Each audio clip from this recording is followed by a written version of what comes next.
This is the Dollemore Daily, and I'm Jesse Dollemore. Today's video is brought to you by Stamps.com. In just a minute, I'm going to talk about an offer exclusive to my audience that I think will benefit you. Before I get to that, though, I want to kind of preface today's topic by talking about objective reality. We have a problem in the United States, in politics especially, related to reality and accepting reality on reality's terms. There was no widespread election fraud. In fact, some of the cases that we've recognized of being fraud relative to individual voting cases have been on the Trump side. But no one's screaming that there was a problem on a wide scale, because there's not.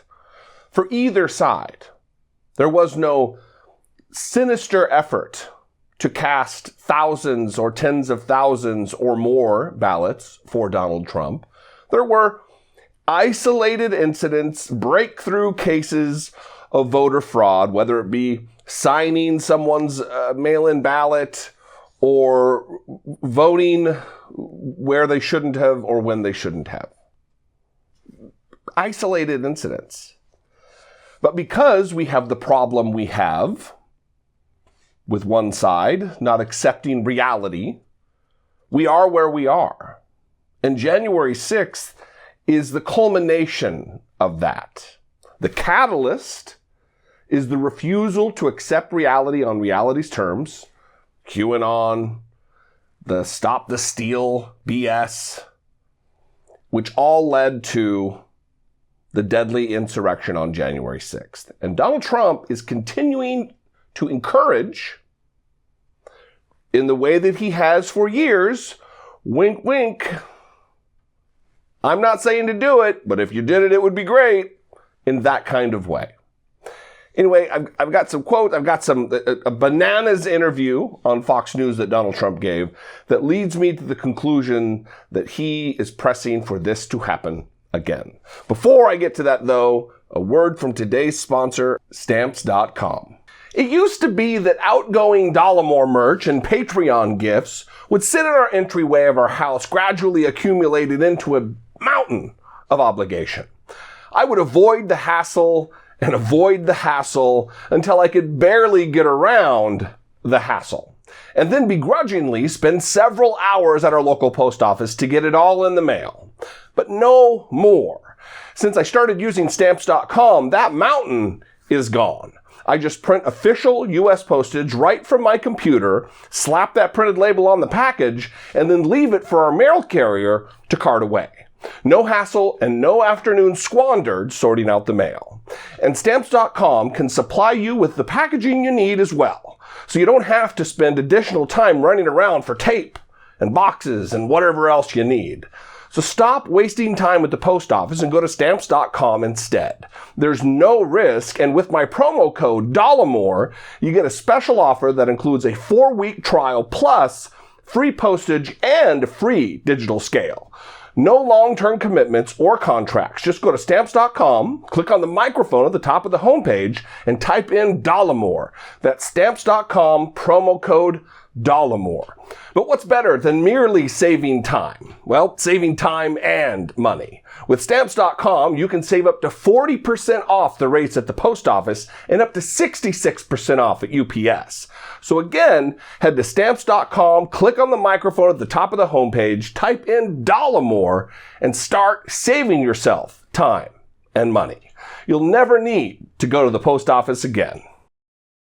All right, let's get into this. The other day, Donald Trump gave, like every other interview he gives, an unhinged, ranting, raving interview to Fox's Maria Bartiromo.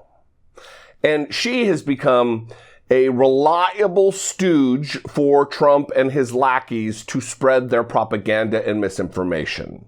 Remember when Trish Regan got fired by Fox for COVID misinformation and being a nutter butter? For some reason, Maria Bartiromo has not found herself a victim of the same fate. She is still around. And she gives Trump a platform really anytime he wants to spread his lies. Here's one, and this deals specifically with their refusal to accept reality on reality's terms, talking about the Supreme Court. So this was a terrible blot on our country and our country's history and our country as a, free and fair place. You can't allow this to happen. We were very disappointed by the Supreme Court because they didn't have the courage to take it up. They didn't want anything to do with it. Yeah. Too controversial. They didn't want anything. The Supreme Court didn't have the courage to take it up, and they should be ashamed of themselves. Again, this is not a matter of courage to take it up. This is about objective reality. There was no basis for the case to be heard before the Supreme Court. They're not going to do it as a favor to you, Donald Trump. Almost 60 cases were dismissed out of hand in jurisdictions all across the country. Your lawyers were laughed out of court. One of your lawyers, as of yet, has been had his law license removed unceremoniously by the state of New York. The former mayor of New York City, America's mayor, Rudy Giuliani, can no longer be a lawyer in the state of New York because of promulgating lies and conspiracy and refusing to accept, again, reality on reality's terms. It gets worse in this interview, though, because Donald Trump is dog whistling, signaling to his unwashed, low information audience, his fan base, because he's a president with a fan base who fly his face on flags. He is encouraging them with a wink and not so subtle undertones that this is a possibility to do again. Watch this moment. And the fencing around the Capitol is beginning to come down this week and this weekend. And I know that you have had some time to reflect on what took place on that day, January 6th. Talk to us about what you're thinking about as you reflect. What happened that day from your standpoint? So there was a big rally called, and actually when I say big, who knew?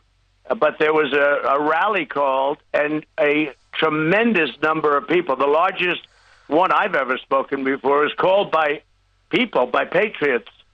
And they asked me if I'd speak, and I did, and it was a very mild-mannered speech, as I think has been. In fact, they just came out with a report in Congress, and they didn't mention my name, literally.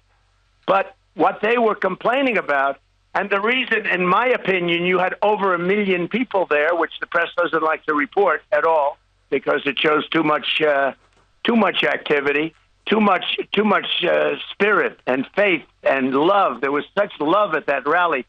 You had over 1 million people there. They were there for one reason, the rigged election. They felt the election was rigged. That's why they were there. And they were peaceful people. These were great people. The crowd was unbelievable. And I mentioned the word love, the love in the air. I've never seen anything like it.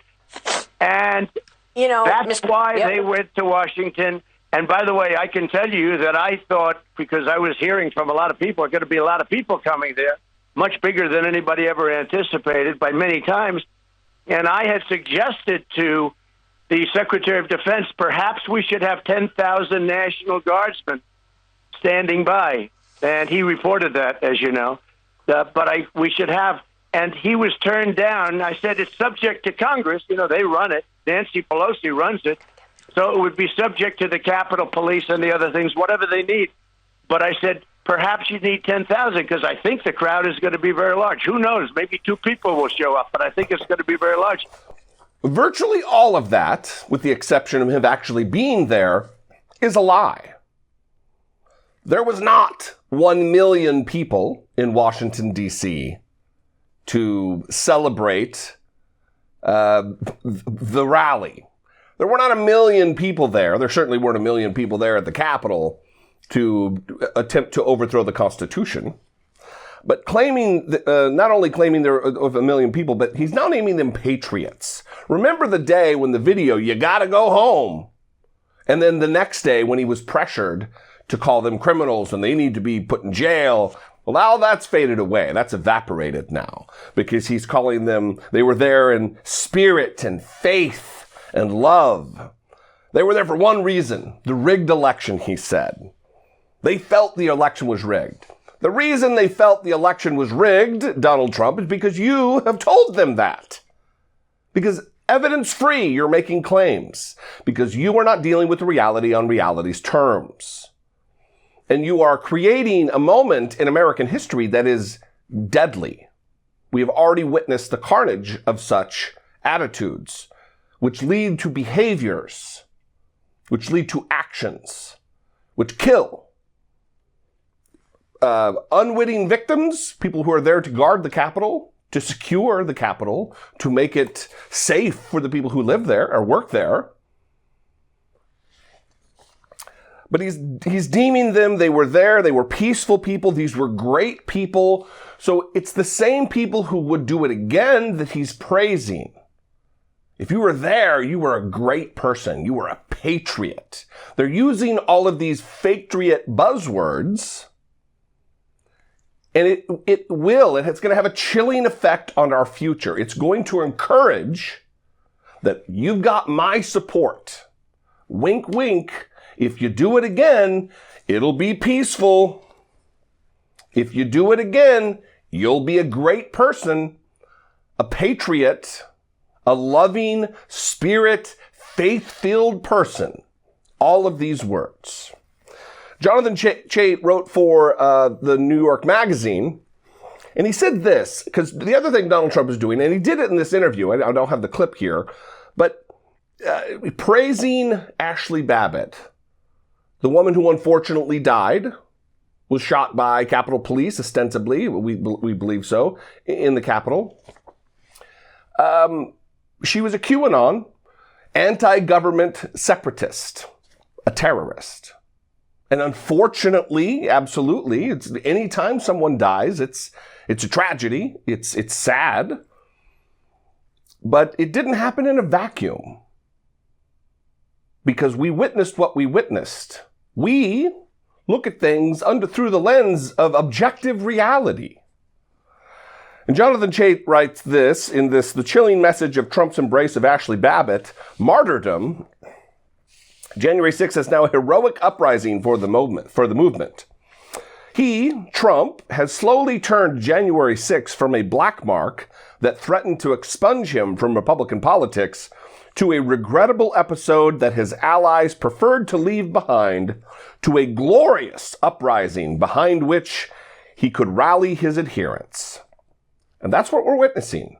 He is now rallying his adherents once again by labeling what took place on January 6th as a love-fueled gathering of 1 million MAGA supporters. Jonathan Chait continues, the anti-Trump right has dismissed the insurrection as overblown, a protest march gone bad, perhaps ill-considered, but never posing any serious threat to the Republic. The far right's highlighting of Babbitt's death sends a different message. The insurrection was good. Babbitt's effort to penetrate the defensive barrier was brave, and the stopping of her charge a crime. By throwing himself behind this message, Trump is endorsing the most radical interpretation of his presidency. January 6th was not a minor misstep after a successful era, as fans like Mike Pence and Lindsey Graham now say. It was the heroic culmination of a righteous uprising. That is what we're witnessing. And with calls from conspiracy theorists that Donald Trump will be reinstated next month, and the FBI and the Department of Homeland Security warning that there very well could be violence, there very well could be a redo, whether at the Capitol or somewhere else in Washington, or at the disparate state capitals all across the country. This last summer and through the winter, with the COVID restrictions, that was a dry run on the Michigan state capitol, on the Idaho state capitol, on these other state capitals. and they put it into full effect when they attempted to overthrow the government in January. And that could have been just another practice run until they're able to get it right.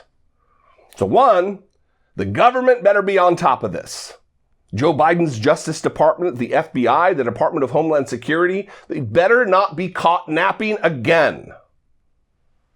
Again, we need to deal with reality on reality's own terms. Not with some rose-colored glasses about, nah, they got the message the first time. They learned their lesson. Because they clearly have not, and they're being encouraged by Donald Trump. And further, I'm going to end with this. This is a quote out of a Politico reporting about CPAC. And according to Politico, a source close to Trump said he feels the energy around January 6th, having seen the growing sentiment among his supporters that the rioters and protesters were taking a patriotic stand. This is a rebranding in an effort to encourage people to do it again. Because if you love your country and you're witnessing it go down the drain, which is what Donald Trump, his entire political message has been, making America great again. And if you truly believe that, you must stand in the gap for the country. Even though anybody who's looking at this with clear eyes knows that he's not asking them to stand in the gap for the country. He's asking them to stand in the gap for him. Because that is all that matters to dumb guy Donald. What do you think? Am I off base? I'd love to hear from you. You can leave me a brief voicemail, 714-576-4054. Of course, you can email me, regular old-fashioned email at daily@dollemore.com. I love you guys. Thank you for engaging with my content. Thanks for spending any amount of time with me each and every day that I'm here. I love you. I appreciate you. Follow me on social media. I'd love to connect with you there. If you get value, if you garner any value at all from me, I would appreciate you considering supporting my work here on the platform. For as little as $2 a month, you can become a channel member, or you can go over to my Patreon, and patreon.com/IDoubtItPodcast. It's not just for the podcast. It's all the media that we create under this little umbrella. I would appreciate it. Listen, if I'm not your flavor, if you just come around once in a while because you see a thumbnail that you want to listen to me ramble about, that's fine. But if someone out there gives you value, brings you more value than I do, consider supporting that person.